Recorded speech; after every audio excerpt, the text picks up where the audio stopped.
joined by Radhakrishnan Ramachandran, who's going to share his experiences with fundraising. Radhakrishnan is the founder, was the founder of a company called Ice Cream, which went on to raise $5 million from a VC firm, and he's going to share his experiences as to how he raised the money and went on to a few other stories which he wants to share around that. He's more than 20 years of experience in the media industry and was a former head of bureau with CNBC, as well as turned entrepreneur with a syndication service, and which later, in 2012 he started Ice Cream, and he's going to share his experiences with us. Hi everybody. I belong to Trivandrum, and it's extremely happy to see the big crowd coming here. And congrats to Robin and his team to putting up something like this. So it's going to be, I don't have a presentation actually, it's going to be pretty informal stuff. Whenever you guys want to pause and ask questions, please feel free to do that. So I'm going to talk about my journey, my experiences. So how do I define myself? Am I a successful entrepreneur? I don't know. I'm not a serial entrepreneur, though I'm on my third venture. It's probably, but I'm a very happy entrepreneur. I think I'm living my dream. I'm proud of a lot of stuff, which what me and my team have done over the past 14 years. So let me start off. It's been 14 years since I started my first company. Just to give a background, I'm not a technology guy, though I've not done my engineering. I did my engineering in JC, Mysore. After that, I did my master's in communication journalism in Trivandrum. I started my career with Economic Times, then went on to become the chief of bureau of CNBC in Madras, before that in Bangalore. The first company was in, so all the three companies have given a lot of learning experiences for me, a lot of learnings actually through the process. First company was India Syndicate, which I started along with my wife, who is also a journalist, in 2000. We were the pioneers in content management, outsourcing, building content solutions for large corporates. Had the opportunity to work with most of the large portals in the country, be it MSN and Yahoo at one point in time. We're managing both MSN and Yahoo in the country. So in 2007, 2008, saw an early opportunity that videos are going to be the next big thing in India. So started my next venture called Ice Cream. We went on to become the largest partner for YouTube in the country. But in 2011, we decided we will go for our first Series A funding. And 2011, we launched Ice Cream as something like Hulu for India. Unfortunately, I had to wind it up last year. So I moved on. So I started my third entity, which is called Pepper Media, which is again the online video space. So each of these ventures, has taught me something new. You don't have to be, you're not going to become an entrepreneur just to raise funds. Actually, you could be a successful entrepreneur without a VC backing. I've seen that. I've proved that in India Syndicate. It's still a successfully running company. I run by my wife actually. So we are a 70-member company, still working with some of the big brands in the country. So you don't need to always raise. That should be the journey actually. It's not the only thing you should look for. Become an entrepreneur just to raise money actually. I have seen life with VCs, without VCs. So you could always run a successful entrepreneur company without actually raising funds. That's what India Syndicate taught me actually. Coming to Ice Cream, which is something extremely close to my heart, in just under 15 months, we built a product, an online video demand product, which went on to have almost 1/10 the size of YouTube in the country. But unfortunately, the dream was cut short. That's probably one of the biggest disappointments in life that we were so close, but we couldn't make it happen actually. Then I launched Pepper Media because I strongly believe in the online video space. In spite of whatever happened with Ice Cream, I think it's a booming space. And if you look at online video consumption in India, it's going through the roof. So I put in my personal money to launch Pepper Media, and it's taken off actually. So that's a broad journey so far actually. So everything has taught a lesson actually. India Syndicate, like I mentioned earlier, you don't need to raise money to become an entrepreneur to run a successful company. ice cream, it's okay to fail. It's okay as long as you're passionate about something you believe in, it's okay to fail. Move on. Pepper media, it's never too late to become an entrepreneur. You know, I'm not exactly, you know, I want to give you a dream. There's never an age for that actually. So probably there's no best time. I said any time is a good time for it to start off actually. So that's been the overall journey for me for the past 14 years. If you want to talk about my fundraising experience, a lot of lessons learned. I've been a journalist working very closely with VCs in my editorial days, and in my life as an entrepreneur, I've seen some of these guys very closely. It's nothing black and white. A lot of areas is really great. But I can share with you some of the things which apply to me, may not apply to you, but probably if it helps you, it'll be good. People talk about having a mentor and advisor. Should you have an advisory board? Not necessarily. If you're going for a mentor, be very clear what you're looking for from that person actually. Be upfront. Don't get overwhelmed by your personality. Be very clear what you want from him. You tell him, okay, you want a 2% stake, 5% stake. I expect you to, put me in touch with VCs. I expect you to get business deals for me. Otherwise it's not going to help you actually, because you have to have confidence in yourself, your co-founders, your team, you can pull it off. So you're getting an advisory board, you're getting a mentor, be very clear, be very specific in your mind, this is what I want to get from you. The other thing which happens, I didn't have a angel round, actually we went for a Series A. The next big thing, which will probably happen is having a good investment bank or a VC intermediary actually. So for me, a VC intermediary is something like a lawyer or a doctor, somebody who has to be by your side always. Sometimes, some of these guys could work, more towards from a VC's point of view. That's something we have to avoid actually. This is a guy who you have to work very closely with. He's a guy who probably knows the ecosystem well. He's a guy who will tell you who's the right VC for you. You'll have to completely trust him, and he has to work in your favor actually. Otherwise, a lot of this, I'm not naming anybody, but I'm just telling you, generally something like this could happen to anybody.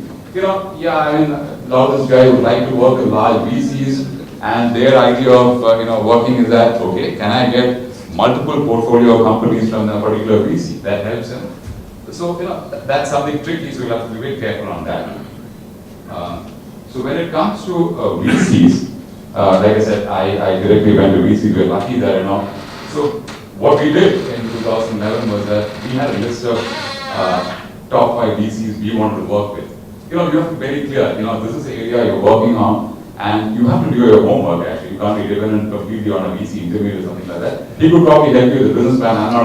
I'm not a chartered accountant. I'm not good with writing numbers and stuff like that. So I had to take the help of a VC intermediate to put my business plan in place. But ultimately, who are the VCs who you think will fit in with your ecosystem, with what you want to do, is your call. It may not happen always, but at least it's good to have a bucket list of guys who you think will add maximum value to your venture actually. So we had a list of VCs we wanted to approach, and fortunately, those days, I'm talking about 2011 actually, we got funded by the first VC we met. We met SAIF Partners, who are one of the largest venture capital firms in the country, with a clear focus on India and China. So first meeting, and that's the only meeting I had with the VC, and we managed to raise $5 million actually. One thing which happened was that, which again pretty unique, was that we actually pitched with a business plan. Just to go back when I launched ice cream, the dilemma was, you build an online video platform, because I had not heard of Hulu those days. The only thing I knew was YouTube, which is doing extremely well. We had the fortune of working with most of the big media platforms in the country, be it Yahoo, MSN. We actually launched the video products for these guys. We launched City Max, the first broadband portals. We had a lot of experience in that online video space, but was India ready for an online video platform? We're not sure about that. So we did the next best thing, which is working with a lot of platforms and trying to understand the space better. So when we went on to become the largest partner for YouTube in the country. So we built a business model around that, and thinking that we were the largest partner of YouTube in the country. So what is the goal? It should be to be among the top 5 YouTube partners in the world, because YouTube was doing extremely well in markets like US. India was still in numbers, but not in revenue terms. So that's a business plan we did actually. And we went and met these guys. We got our term sheet, we got the funding in place. But we always had this in our mind that is India ready for a product now?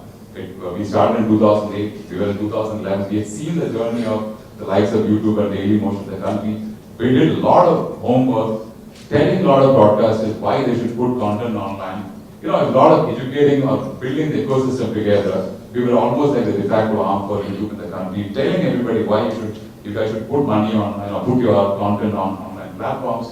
A lot of people are unwilling to do that because they don't want to spend any money on the online platform because they're not sure of the return. So what we did, we actually put a 15-member digital media team. So all of this was on us actually. We were saying we will take care of all the investments, we will digitize the content, we will manage your content and put it up on platforms like YouTube. So that was how it, we built the ecosystem, and when we went on to become the largest partner for YouTube.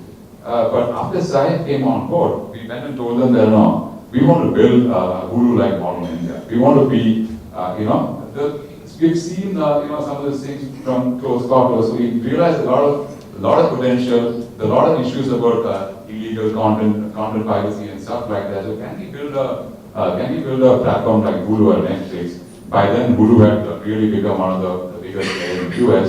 Netflix was really happening, so we wanted to build something similar. And in spite of the fact that my VCs funded me for with a different business model, they were only happy to support us with a new model actually. Let's go and build a world-class product.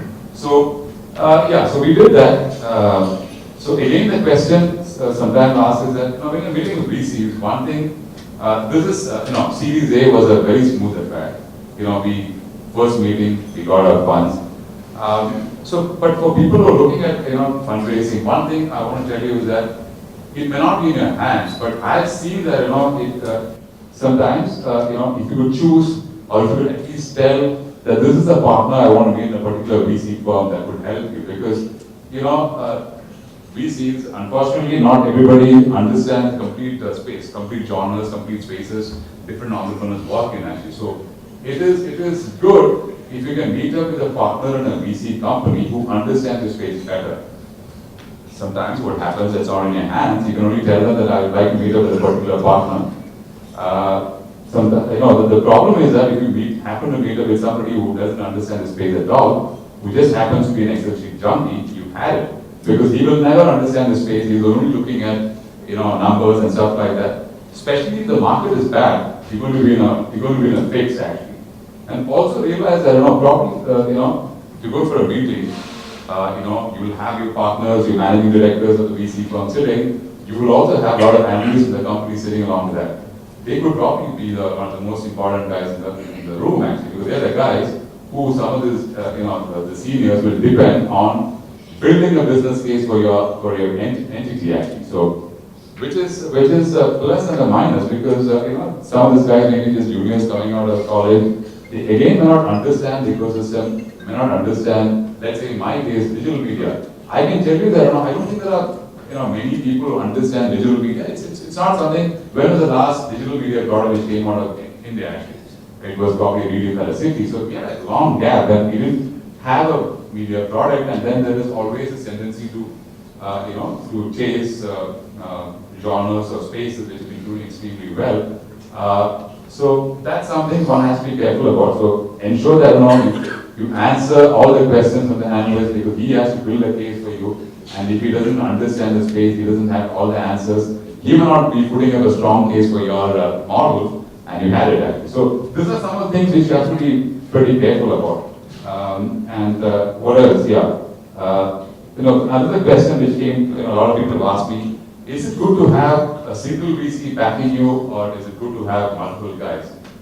Yeah, and looking back in hindsight, it's always good to, I think, probably have a couple of guys backing you instead of putting all your eggs in one basket, because different VCs have different strategies. They could come under different pressure points at every point of time, so maybe looking back, it's probably good to have a couple of guys backing you instead of betting on one single VC actually. And while see, the things change. When it's a bad market, it could be much more tougher for you. In a bullish market, you may not be asked so many questions. I realize that while it's very glamorous to talk about, yeah, I want to launch a product company and stuff like that. In a bad market, it's all about cash burn. It's all about the money you make. People might talk about, are you focused on one venture? Are you focused on a particular space and stuff like that? In a bad market, VCs are not bothered about any of this stuff. Are you saving your money? Are you making your money? So services is not a bad model. So today, again, people ask me, why did you start iStream? Could you have done something different? We were on a run rate of close to $1 million. I'm talking run rate with YouTube actually making money on a model. But the idea was that we're building a product which we are supposed to take on the likes of YouTube, build a very premium sort of model, the way a Hulu is done or Netflix is done. You're talking about two different business models actually. You couldn't be building a world-class product and again on the side by side, working very closely with YouTube. So we took a conscious decision there, we will focus on building our product, but when the market is bad, you let go of a good stream of money which is coming your way, and that really hit me actually. So yeah, in my third venture, will I do that? Never. I mean, I'm saying the service is always something which will help you. You don't have to necessarily depend on a VC. That'll keep you running. So ensure that there is money coming in. It's not a bad word. It's something which always keep you running in a bad scenario actually. So that's again something which you need to be, probably from my experience, you can, you have to take into account actually. What else? So a lot of these things, like I said, what I've spoken, need not apply to you. It's a really case-to-case sort of scenario. Does emotions come into play? Yeah, I mean, at a particular age and time, it does impact your decisions you make. But I mean, that's again a purely a personal thought. I for one, I don't believe in having an exit for the sake of it. Like I said, I didn't have an angel round, so I don't have too much of experience there actually. So I was trying to talk about what happened from my journey from a Series A to a Series B, which didn't happen. So today, with when I'm talking about Pepper Media, like I said, I'm still very passionate about the space. I think online video is something which is really going to boom. So I put in my personal money out there, and I'm building this product. So it's this is something, like I said, I've been living my dream. I'm a happy entrepreneur. I've taken a lot of risks in my life. If you look at my first company,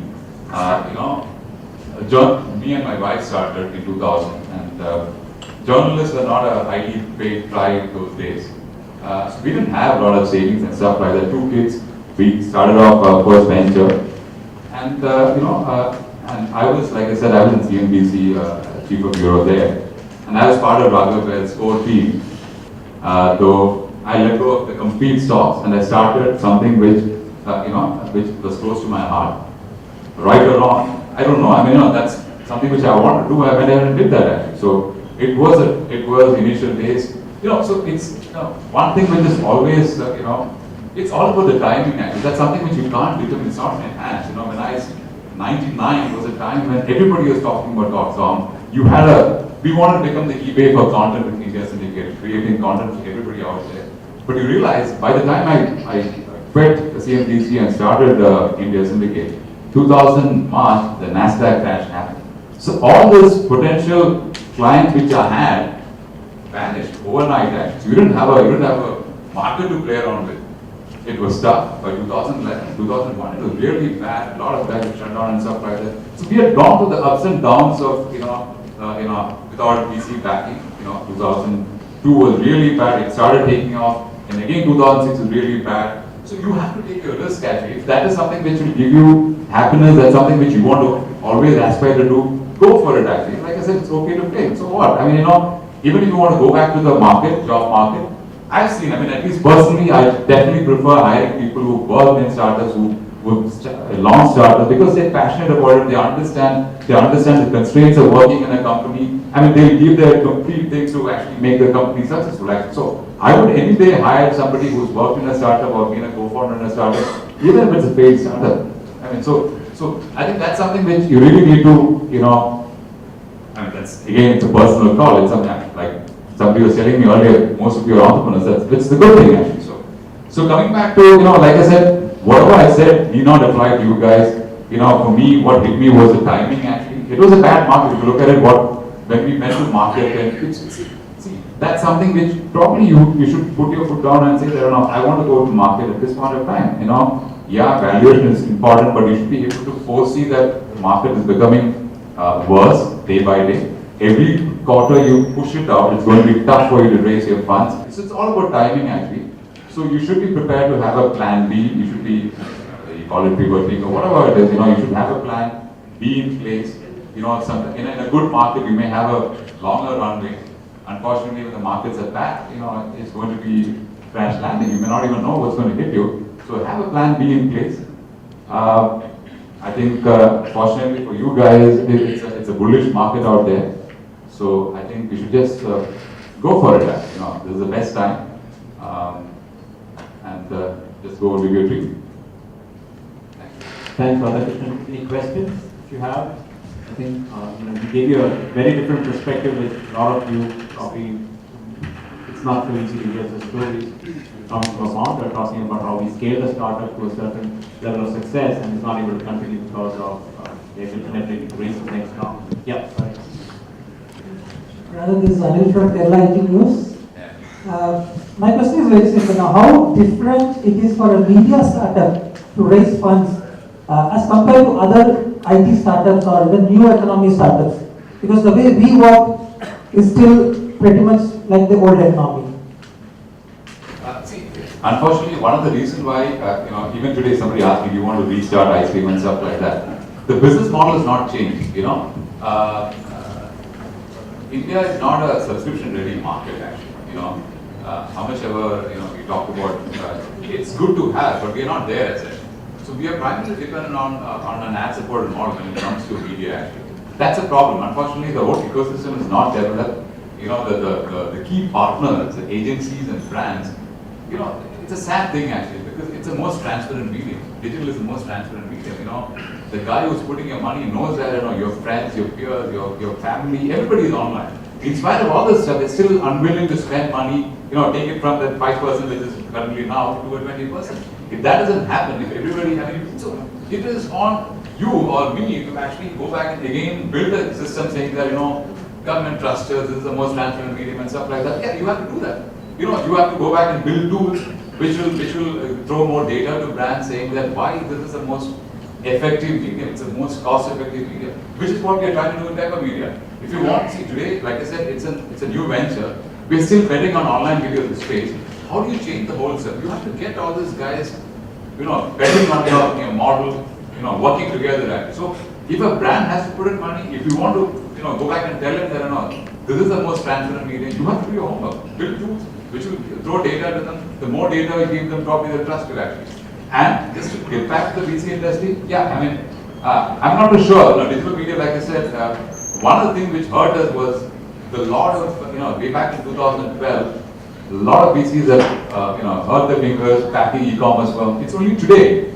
It's a good thing which has happened today is that you have clear winners and people are backing those clear winners. Earlier, those days, it's like everybody had put in money on some of the e-commerce ventures and they don't know what to do next. So all the other, which is a problem for a lot of other internet-related businesses because all the monies are going there and people burn their fingers. They didn't want to take further risk and other industries were getting squeezed. That's a problem and hopefully today it's on the same actually.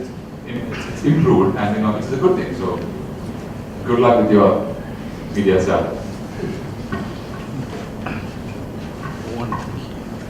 We can take one more question here. So how difficult was it for you emotionally, having invested a lot of your time and you raised a lot of funds to fail? And how did it, what was the toll actually? So I told you, it was probably one of the biggest disappointments in my life. You're like it is always a dream my dream actually, to build a consumer-facing product actually, And till we lasted, we had a lot of respect from the industry, from our partners. So it was very difficult to let it go actually, If I had a choice, I would have done that. But yeah, like I said, the only way is move on. It's okay. It's okay to fail. You tried your best. I'm not saying it's 100% great product, but I was able to put a great team in place, and that's again something which is like I said, I'm not a technology guy. If you want to, ensure that your things go as planned, your strategy, is built as you plan. You need to have a great team in place, and that's one of the. I would say. Good achievement, and I was able to build a team. I was able to share the vision with these guys, and they were really passionate about what they build actually. Yeah, that's what I said. If you really believe in that, go for it. Yeah, maybe you have to tweak the business model. So I'm like I said, I'm not a technology entrepreneur who's out there to solve a particular problem.